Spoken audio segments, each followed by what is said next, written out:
Dito kami sa Green Planet. Kami sa labas ng Green Planet. Ito yung pinaka-entrance niya sa Green Planet.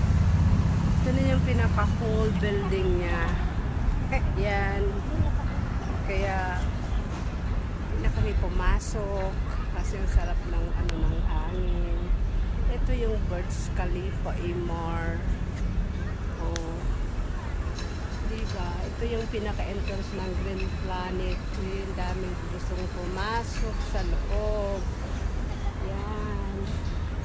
Ang ganda, no?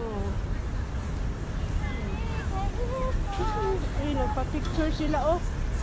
Ayun naman. Nanay niya yun, nanay. Meron naman ang cellphone mo, ganda yung cellphone. Video yan.